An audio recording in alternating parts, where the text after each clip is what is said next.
Find the area of the region acquired by rotating the region bounded by f of x equals 2 minus x squared and g of x equals 1 about the horizontal line y equals 1. Step 1. Find the points of intersection. Set the functions equal to each other and solve for x.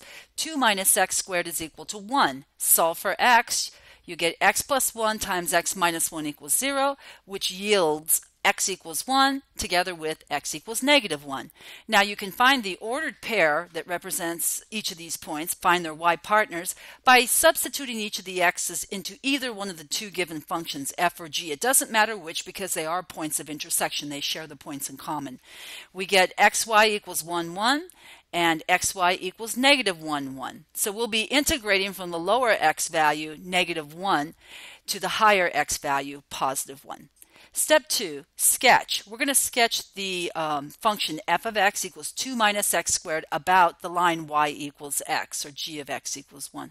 Y equals 1, also called g of x equals 1.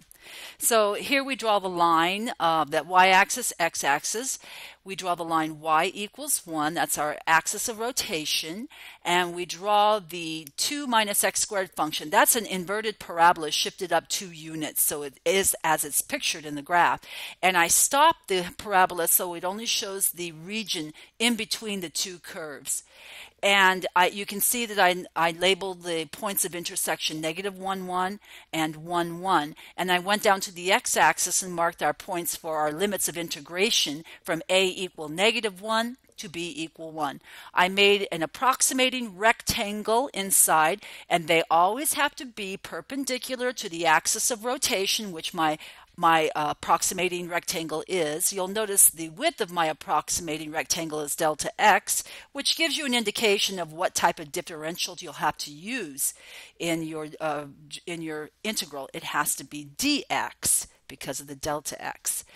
And you'll also notice we have an upper and a lower function in this region. The upper function y sub u is 2 minus x squared, while the lower function is just the line g of x equals 1. So it's y sub l equals 1.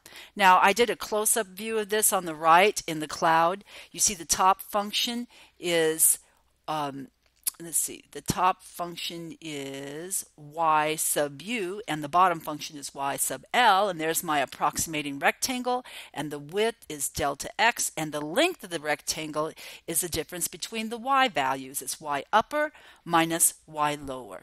Step 3, find the area of the face. So I drew a picture of this disc after it's been rotated. The approximating rectangle is rotated about the axis of rotation y equals x. It's going to trace out a solid looking disc, and we have to determine the radius of the face of this disc.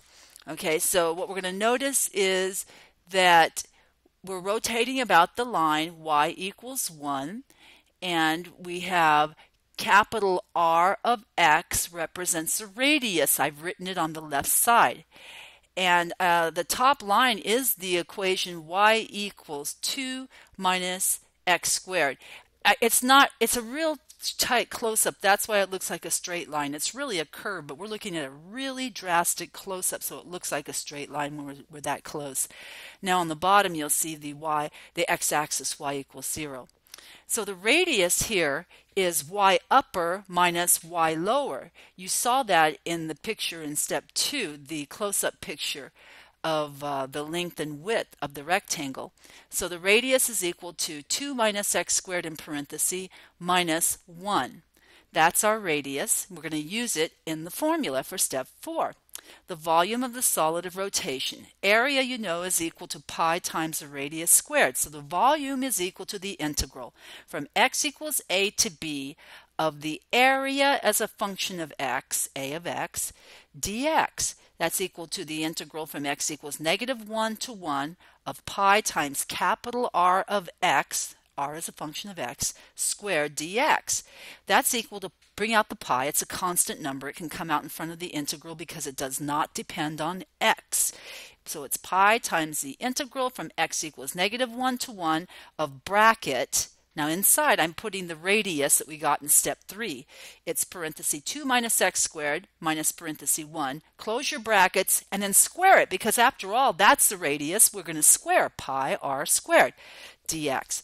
Now we'll go ahead and simplify inside the bracket. We get volume equals pi integral negative 1 to 1 of bracket 1 minus x squared close bracket squared dx. So that is simplifying further by foiling 1 minus x squared times 1 minus x squared. In parentheses, we get 1 minus 2x squared plus 4x to the fourth. So finding the antiderivative to evaluate this integral, it equals pi bracket x minus 2/3 x cubed plus x to the fifth over 5, evaluated from negative 1 to 1. And then when you do the evaluation of the upper limit minus the evaluation of the lower limit, you get 16/15 times pi. And what we actually found, I didn't draw a very good three-dimensional picture, but this is an actual solid. It is like an egg, a solid egg, and it's sitting on top of the x-axis. And I want you to notice that our radius was rather complicated, but there is no donut hole. This is not a disc. It's a solid disc. It's not the washer that has the hole in the middle like the next examples will show you. So that's a completely different situation than this one.